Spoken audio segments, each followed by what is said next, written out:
Friends, हम पढ़ रहे हैं आर्थिक विकास की समझ पाठ्य पुस्तक से पाठ 2 भारतीय अर्थव्यवस्था के क्षेत्रक, जिसके अंतर्गत हमने प्राथमिक क्षेत्रक, द्वितीयक क्षेत्रक तथा तृतीयक क्षेत्रक के बारे में पढ़ा। इसके साथ साथ हमने सकल घरेलू उत्पाद के बारे में जाना।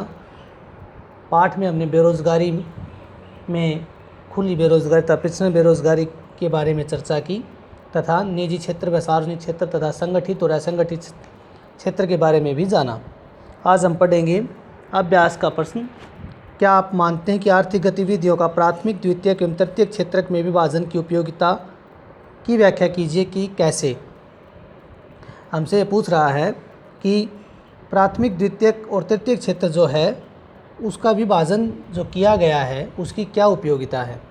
तो आर्थिक गतिविधियों के अंतर्गत प्राथमिक, द्वितीयक और तृतीयक क्षेत्र का विभाजन करना इसलिए उपयोगी है क्योंकि इसका विभाजन करने से हमें यह पता लग जाता है कि किस क्षेत्र में कितने लोग काम पर लगे हुए हैं, जिसके आधार पर हमें अर्थव्यवस्था के स्वरूप के बारे में पता लग पाता है। क्योंकि विकसित देशों में जहां तृतीयक क्षेत्र को अधिक महत्व दिया गया है, वहीं अल्प विकसित अर्थव्यवस्थाओं में लोग प्राथमिक क्षेत्र के कार्यों में अधिक लगे होते हैं। इस प्रकार अर्थव्यवस्था के स्वरूप को जानने के लिए हम इन तीनों क्षेत्रकों का विभाजन करते हैं। अगला प्रश्न है कि इस अध्याय में आए प्रत्येक क्षेत्रकों को रोजगार और सकल घरेलू उत्पाद पर ही क्यों केंद्रित किया गया है। सकल घरेलू उत्पाद, जिसके बारे में हमने किसी विशेष वर्ष में प्रत्येक क्षेत्रक द्वारा उत्पादित सेवाओं एवं वस्तुओं का अंतिम मूल्य सकल घरेलू उत्पाद कहलाता है। हम अर्थव्यवस्था के तीनों क्षेत्रक प्राथमिक, द्वितीयक और तृतीयक के संपर्क में आते हैं और इन तीनों क्षेत्रकों से उत्पादित अंतिम वस्तुओं सेवाओं के मूल्य को हम जीडीपी कहते हैं। इन क्षेत्रकों पर ध्यान केंद्रित करके ही हम प्रत्येक क्षेत्र में रोजगार पर लगे लोगों की संख्या और उनसे उत्पादित वस्तुओं और सेवाओं के बारे में जान सकते हैं। इसलिए अर्थव्यवस्था को जीडीपी पर ही केंद्रित किया गया है तथा इसके साथ साथ तीनों क्षेत्रकों को इस पर केंद्रित किया गया है। अगला प्रश्न है तृतीयक क्षेत्रक अन्य क्षेत्रकों से भिन्न है, कैसे। 100 उदाहरण व्याख्या कीजिए।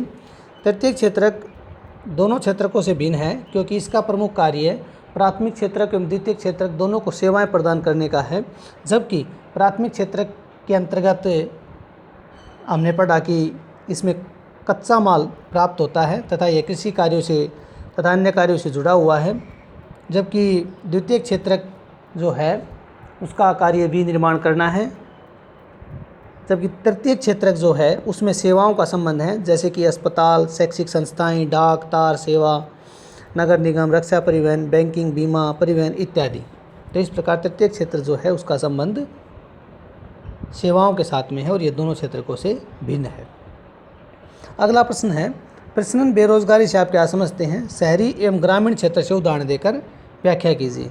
प्रश्न बेरोजगारी वह बेरोजगारी होती है जिसमें एक कार्य पर आवश्यकता से अधिक लोग लगे हुए होते हैं और उनमें से यदि कुछ लोगों को उस कार्य से हटा दिया जाए तो काम की उत्पादकता पर कोई प्रभाव नहीं पड़ता है। इसे प्रश्न बेरोजगारी या छिपी हुई बेरोजगारी कहा जाता है।